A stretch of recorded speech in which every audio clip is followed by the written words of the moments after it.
You know that feeling, right? You're in a meeting, you say something important, and it just vanishes. Like you never even spoke. Well, today, we're going to dig into the art of communication that goes way beyond just being heard. We're talking about making your words actually land, making them felt, and turning your voice into a real instrument of leadership. I love this quote because it just nails it, doesn't it? Think about it. You can have the most brilliant idea in the world, but if it stays stuck in your head, it's just a dream. Communication is that bridge. It's how you get that vision out of your mind and into reality. It's the thing that turns a what if into a what is. Honestly, it's the first step to making anything actually happen. Okay, so this really boils down to a fundamental choice we all make every time we speak. Are we just talking to be heard? Just sharing info, checking a box? Or are we speaking to be felt, to actually connect with people in a way that makes them want to get up and do something? That one little shift in why you're speaking, man, it changes everything.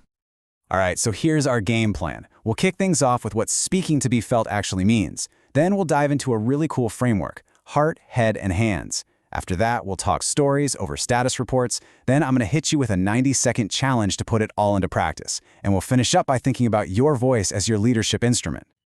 Okay, let's dive right in. Section 1, speaking to be felt.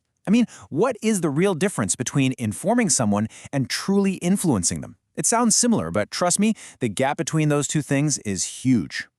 Because that's the goal, right? Anybody can stand up and read a list of updates from a PowerPoint slide, but a real leader, they create momentum. They say something that makes people physically lean in, start to care, and then actually want to act on it. So how do we do that? Well, it all starts with a really simple but powerful framework. And here it is. It's called heart, head, and hands. Just think of these as the 3 non-negotiable ingredients for any message that you want to use to actually move people, not just inform them. So, how does this work? It's pretty simple. First, you start with the heart. This is the why. It's all about emotion, purpose. Why should anyone care? Then you move to the head. This is your what, the logic, the data, the clear explanation. And you finish with the hands. This is the how, the clear, specific action you want them to take. But here's the secret sauce. The balance between these 3 is absolutely critical. Look, if you're all head, just facts and logic, people might get it, but they're not going to care. If you're all heart, just emotion and passion, they might care, but they'll have no idea what to do. It's only when you bring them all together that your message goes from just being clear to being truly influential. So, I want you to do something right now. Think about a message you have to deliver this week: a presentation, an email, a team meeting. And ask yourself this question: does it connect to their heart? Does it make sense to their head? And does it give their hands something to do? Seriously, use this as your new checklist before you communicate anything important. Okay, so you've got the framework: heart, head, hands. But how do you actually deliver that? What's the best way to package it up? Well, that brings us right to our next point: stories, not status. Because the absolute best vehicle for carrying a message to someone's heart is a story. It's what makes things stick. I'm sure you've heard this a million times, but it's so true. Facts tell, but stories sell. Your data, your spreadsheets, that's all for the head. But stories? Man, stories are like a direct pipeline to the heart. They take these big, abstract ideas and make them real, tangible, and something people actually remember. Just look at the difference here. On one hand, you could say, our team must be resilient. Okay, fine, that's a concept. It's a corporate buzzword and it's totally forgettable. Or you could tell the story. Hey, remember last year when our entire system went down for 48 hours? We didn't panic, we didn't quit, we pulled together. See, that's not a concept, that's a moment. It's real, it's emotional, and suddenly everyone knows exactly what resilience feels like. So the big takeaway is this: share stories, not just your status update. Nobody follows perfection. People follow authenticity.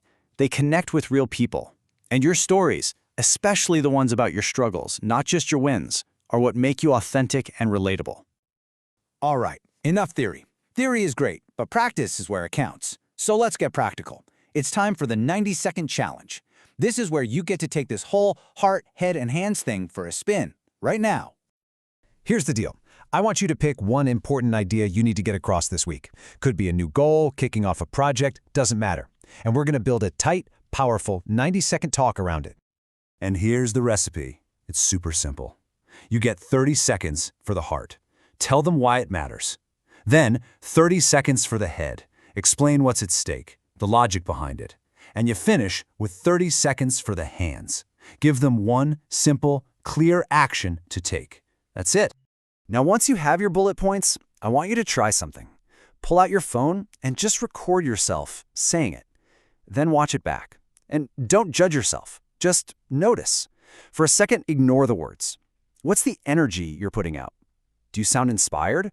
Or do you just sound rehearsed? Because that feeling, that energy you project, it's often way louder than the actual words you're saying. And that whole idea of energy, it leads us perfectly into our final and maybe most important section, thinking of your voice as your leadership instrument. Because at the end of the day, what leaves a lasting mark isn't just what you say, but how you make people feel when you say it. I mean, this quote just says everything, doesn't it? People might forget what you said, but they will never forget how you made them feel. Think about it. A year from now, nobody's going to remember the Q3 data points you shared. But that feeling of being seen, of being inspired, of being part of something that matters, that sticks around forever. So if your voice is your instrument, how do you keep it in tune? Well, it really comes down to these three things. Purpose. That's the song you're trying to play. Honesty. That's what makes the notes come out clear and true. And empathy. That's what makes sure the music you're making actually connects with the people listening. And that's the big idea I really want to leave you with. Your voice isn't just some tool you use for talking. It is your #1 leadership instrument. And with it, you can create harmony or you can create chaos. You can create clarity or confusion, action or total apathy. So the real question isn't just, what am I going to say anymore? It's, how am I going to say it? How are you going to tune your instrument today to connect with the heart, to make sense to the head, and to get the hands moving? That choice, that power, is all yours.